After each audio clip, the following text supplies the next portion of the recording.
Assalamualaikum warahmatullahi wabarakatuh.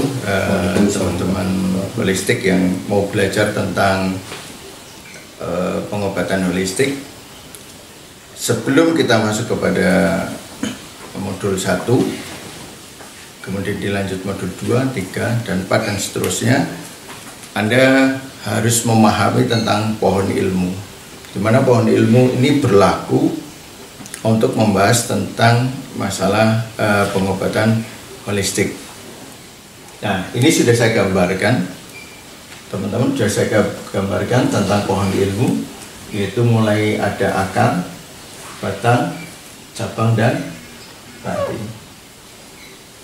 Jadi pondasi pertama kita dalam belajar adalah kita belajar di akarnya. Kenapa? Kalau Anda lihat, ini satu biji. Ketika tumbuh, maka dia tumbuh akarnya dulu. Ketika akarnya tumbuh, kemudian dia mulai memecah atau dia sudah mulai cukup, maka dia tumbuh daun. Seiring dengan akarnya semakin banyak, maka ini pun daunnya juga semakin banyak.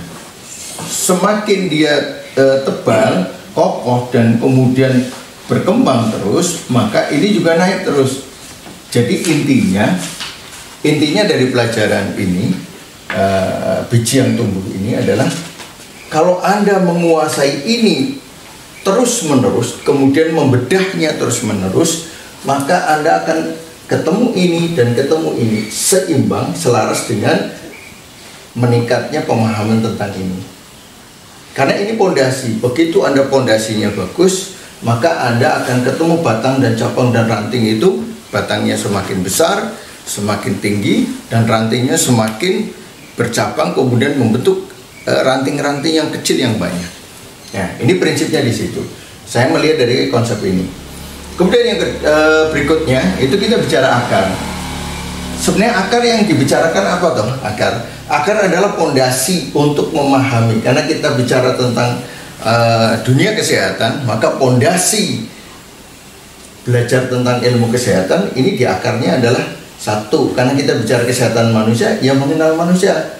Kalau kita bicara hewan, ya berarti harus mengenal hewan dan anatominya. Maka mengenal manusia adalah kita mengenal ruhnya, atau ruhnya terus terkait nanti dengan sifat, karakter, dan sebagainya. Kemudian anatomi fisiknya. Jadi nggak bisa dipisah dua ini. Kenapa? Kalau manusia itu dikeluarkan jasadnya dikeluarkan, hanya ada ruh, bukan manusia. Tapi kalau ada ruh tanpa jasad juga bukan manusia. Jadi dua-duanya harus bersatu. Nah, ini ruh dan jasad menjadi satu. Anda harus mengenal ini dulu. Jadi belajar anatomi menjadi hal yang sangat vital, bukan kemudian tidak perlu untuk dipahami, tidak bisa. Yang kedua, mengenal hukum alam yang mengikat manusia. Karena manusia tinggal di bumi, maka dia terikat dengan hukum alam atau sunatullah yang ada di bumi. Sunatullah yang ada di bumi sepanjang bumi ini masih ada dan manusia masih ada tinggal di bumi. Ketika nanti bumi sudah tidak ada, kiamat, ya nanti sudah hukumnya berbeda lagi. Itu seperti itu. Di dalam hukum yang mengikat itu ada dua. Nanti ada 3 hal yang akan kita pelajari. Satu, bagaimana hukum berpasangan. Jadi hukum yang mengikat manusia itu satu, hukum berpasangan. Kedua, kita akan mempelajari bahwa manusia itu miniatur alam. Jadi kalau kita melihat perjalanan alam, bagaimana alam itu bekerja, maka disitulah kita bisa melihat semua yang ada di dalam tubuh manusia itu adalah mencerminkan alam yang ada. Jadi hukum alam itu akan kelihatan sekali, perjalanan alam itu kan kelihatan sekali di dalam tubuh manusia. Nanti akan kita jelaskan ketika sudah masuk ke dalam materi ini. Kemudian perjalanan hukum alam, bagaimana hukum alam itu berjalan, prosesnya dan sebagainya, kemudian reaksinya seperti apa, Anda akan ketahui nanti di akar ini. Jadi akar ini tidak membahas tentang teknik terapi, tidak, tapi dia membahas tentang hukum tentang manusia dan hukum alam yang mengikatnya. Kemudian yang kedua, kita bicara batang. Batang namanya batang ilmu. Batang ilmu itu bagaimana penyakit itu, penyebab apa yang menyebabkan penyakit itu terjadi. Kita akan membahas ini dulu. Kemudian yang kedua, bagaimana caranya memeriksa seseorang yang sakit itu disebabkan oleh penyakit-penyakit ini. Penyakit ini menyebabkan suatu penyakit disebabkan oleh sesuatu. Bagaimana Anda memeriksa bahwa penyakit itu disebabkan oleh sesuatu itu?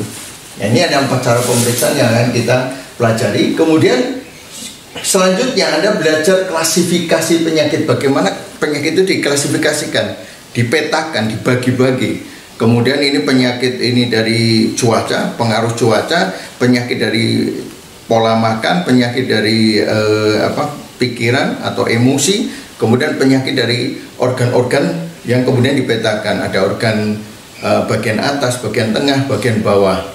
Kemudian penyakit yang ada di permukaan, ada di dalam, penyakit ada di tengah dan sebagainya. Ini akan diklasifikasikan di sini.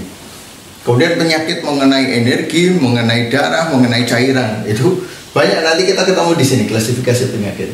Berikutnya, kemudian sesudah kita ketemu, baru kita petakan penyakit itu, kita petakan sehingga kita akan tahu bagaimana proses penjalaran penyakit itu. Penyakit, bagaimana penyakit itu menjalar. Dari sini langsung melompat ke atas atau dia menjalar sesuai dengan rumus yang sederhana. 1, 2, 3, ini rumus sederhana. Anda akan bisa juga melihat menjalarnya dari 1 langsung menuju ke 4, langsung menuju ke 5. Itu bisa terjadi. Bagaimana prosesnya akan dijelaskan di sini. Nah, sesudah 1 dan 2 kita kuasai, ini yang disebut modul 1. Ini yang disebut modul 2. Nah, ini sebagai dasar. Nah, kalau sudah ketemu ini semua, barulah kita masuk ke cabang. Cabang dulu baru ranting ya. Nah, di sini adalah teknik terapi berdasarkan diagnosa di sini. Ya. Jadi tidak ada teknik diterapkan kecuali hasil diagnosa. Ini yang harus digarisbawahi sangat sangat tebal itu.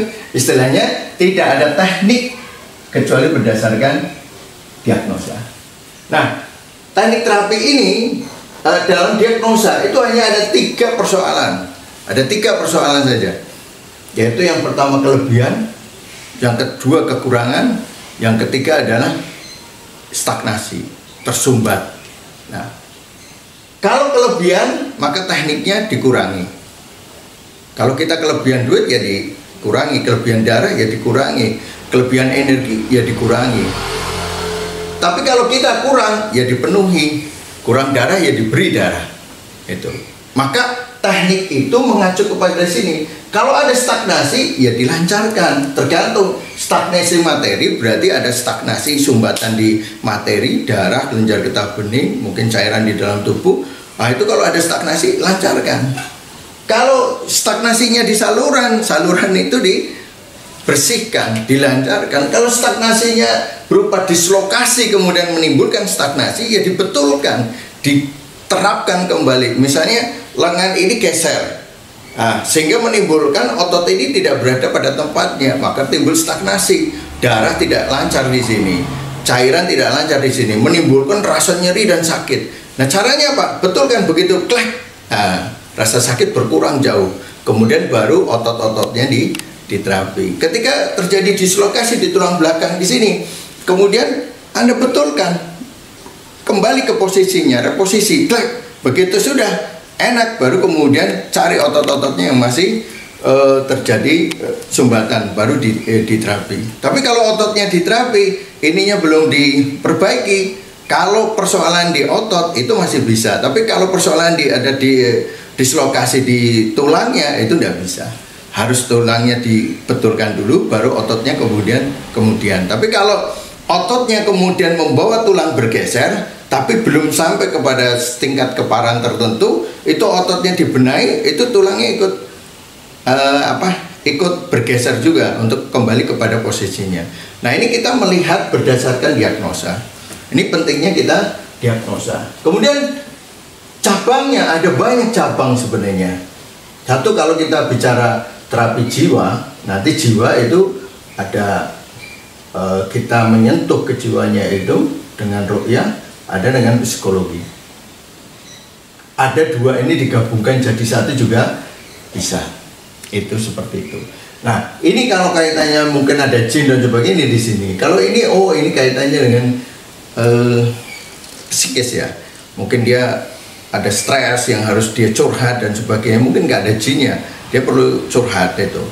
Tapi kalau ada jinnya juga bermain, nah ini dua-duanya diterapkan. Kemudian nanti ada cabang lagi, terapi darah. Terapi darah nanti ada membentuk 3 ranting yang secara garis besar yang hari ini dikenal. Ada bekam, al-fasdu, ada lintah. Nah, bekam itu bagaimana darah itu berada di permukaan, mengeluarkan darah di permukaan. Kalau al-fasdu adalah darahnya penuh, tetapi tidak bisa naik ke permukaan, sehingga kalau diambil dari permukaan tidak efektif, maka dia diambil dari vena itu. Atau kalau nggak al-fasdu, yang model kayak al-fasdu misalnya di donor darah. Nah, cuma kalau donor darah mesti bagian atas nih diambilnya seringnya dari sini. Kalau al-fasdu kan di tempat lokasi dia penuh di situ. Nah, bedanya di situ. Kemudian lintah itu mengambil darah sekaligus apa? Melancarkan kalau ada terjadi stuck yang sangat berat sehingga darah itu jadi beku, yang kalau dibiarkan akan terjadi pembusukan. Nah, itu lintah punya peran yang penting di situ. Itu seperti itu. Nanti akan dijelaskan sampai detail oleh ahlinya di sini. Ini juga akan dijelaskan oleh ahlinya. Kemudian di sini ada terapi karena kaitannya dengan yang masuk, yaitu makanan atau gizi dengan herba. Nanti dibagi 2, herba dan gizi. Adalah sesuatu yang masuk ke dalam tubuh kita, kemudian mempengaruhi kepada kinerja tubuh kita. Kemudian ada lagi pijat. Nah, pijat itu ada refleksi, pijat otot, kemudian otot urat, kemudian ada lagi pijat limpatik, macam-macam. Istilahnya terserah lah mau disebut macam-macam, tapi intinya dia akan selalu menyatu pada satu pohon ini. Kemudian ada terapi dengan meridian, kaitannya dengan jalur meridian itu ada akupunktur, akupressor, apiterapi, akupunktur dan sebagainya. Nanti ada pembenahan tulang belakang, nanti ada tulang belakang, nanti tekniknya banyak sekali. Ada yang terkenal ini, ada Yumeho, nanti ada pembetulan tulang belakang, nanti ada kiropraksi, kemudian ada crack method, ada macam-macam. Itu prinsipnya sama, tapi tekniknya nanti agak berbeda. Itu namanya ranting.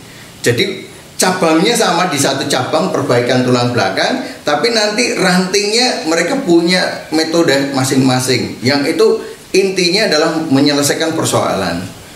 Nggak ada masalah, teknis itu boleh banyak gitu. Yang penting tidak boleh keluar dari prinsip gitu. Itu seperti itu. Kemudian nanti ada patah tulang. Nah, ketika Anda mengerjakan hanya salah satu di sini, cabang di sini, maka Anda ketika Anda mengerjakan ini tapi tidak mempelajari yang lainnya, ini buta. Berarti Anda akar yang di sini tidak akan bisa maksimal memahami semuanya. Maka di batang pun tidak akan besar sebagaimana mestinya. Tapi kalau Anda mempelajari semuanya, Anda tahu prinsip-prinsipnya, maka ini semakin besar, ini batangnya semakin besar, walaupun Anda bukan ahli tekniknya. Istilahnya Anda belajar tahu, maka tugas Anda nanti apa?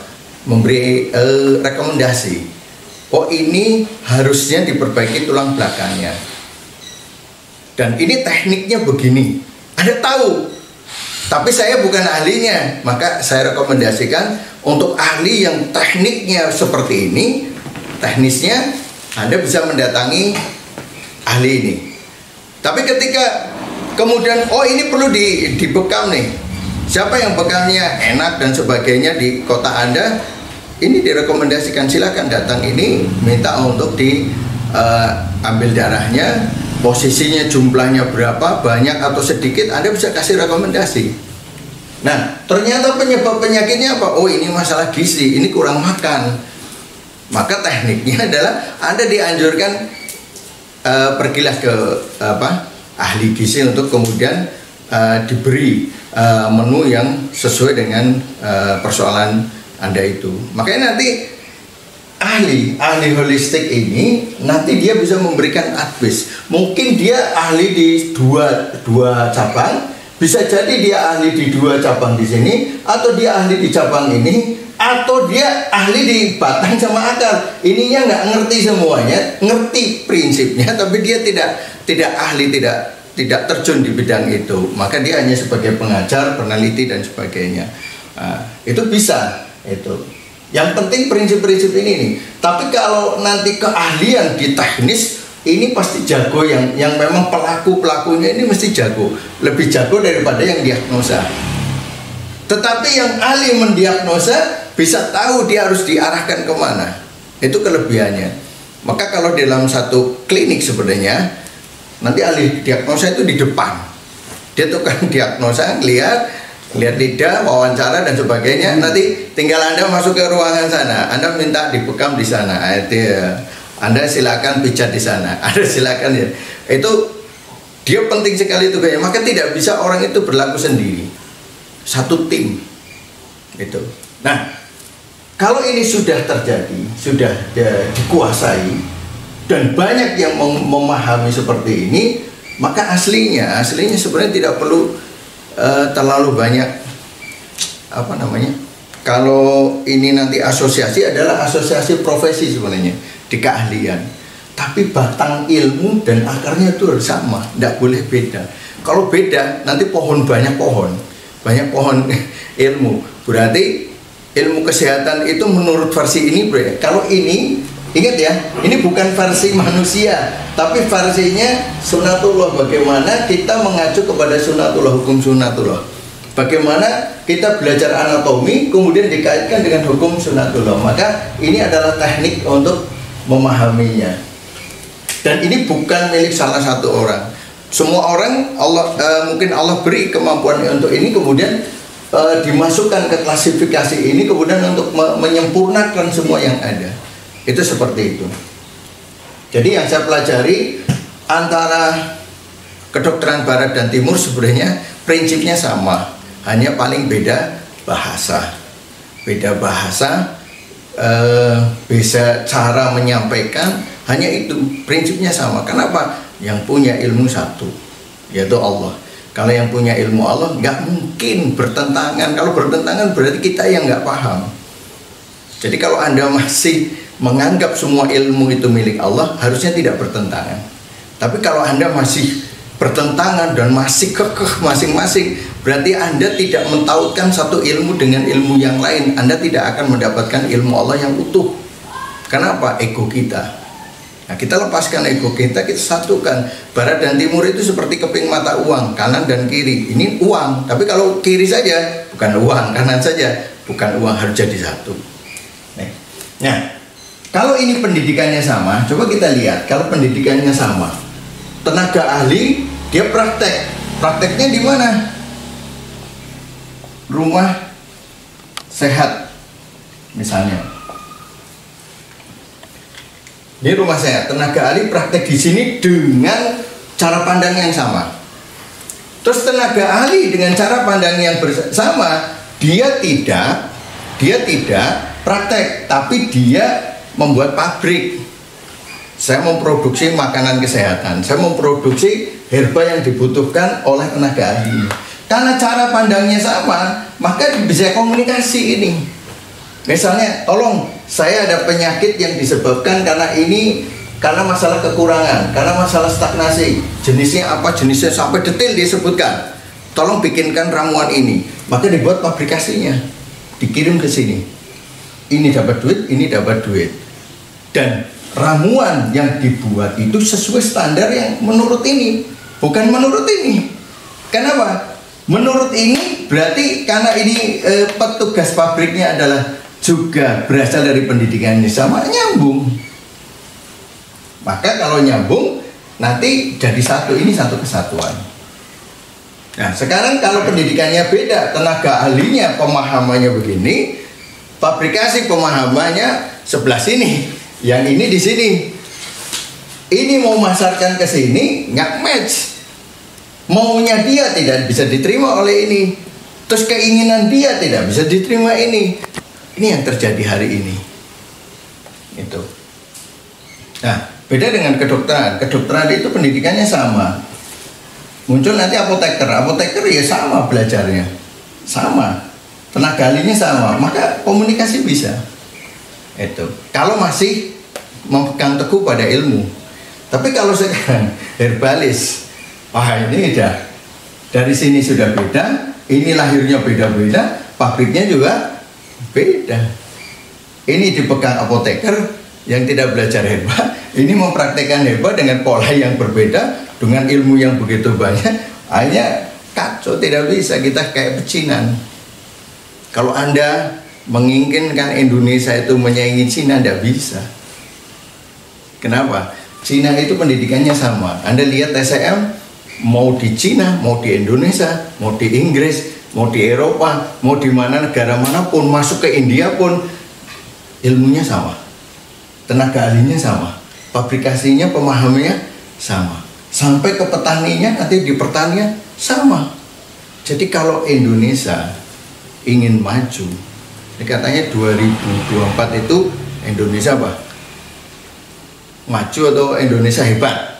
Ya, kalau Indonesia mau hebat, jamunya, ya. Kalau Indonesia mau hebat jamunya, ilmunya harus sama.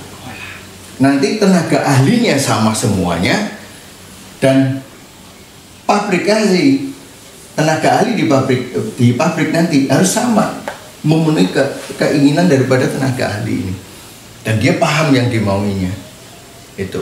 Nah, ketika fabrikasi tidak mungkin bisa memenuhi semua harapan ini, Cina begitu menyebar tenaga ahlinya, pabriknya ada, tapi tidak bisa memenuhi semua keinginan daripada ahli herba Cina. Maka yang berkembang adalah resep-resep masing-masing pecinan. Dia buka pecinan, dia punya resep. Dia buka pecinan, dia punya resep.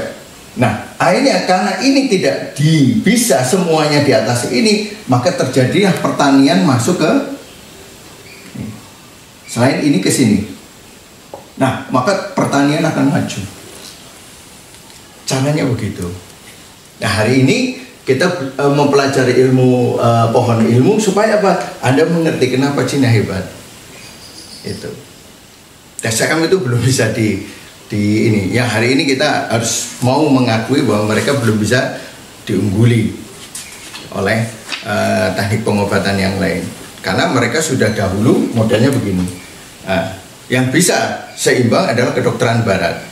Nah, kalau orang Indonesia mau berkembang dengan ilmunya, maka dia harus satu pendidikan yang sama, pemahaman yang sama, kemudian menghadirkan tenaga ahli yang sama, fabrikasinya juga dengan pola yang sama, kemudian akan muncul pertanian. Insya Allah akan hadir seperti itu. Maka kita berusaha memberikan kontribusi dengan menyamakan. Jadi nanti dari terapi yang ada di Indonesia banyak sekali ahli terapi itu satu kesatuan. Di sini satu kesatuan. Lah inilah yang disebut naungan terapisnya. Ya, nanti di cabangnya masing-masing ada ikatan tenaga ahli berdasarkan keahlian itu. Jadi ikatan berdasarkan keahlian sesuai dengan apa dia ahlinya apa. Nah, itu di situ. Nanti secara umum mereka akan bersatu di dalam asosiasi keilmuan. Mungkin kalau di Indonesia disebut Batra, ya masuk ke Batra secara umum. Nanti di Batra secara umum nanti ada pecahannya lagi sesuai dengan profesi masing-masing.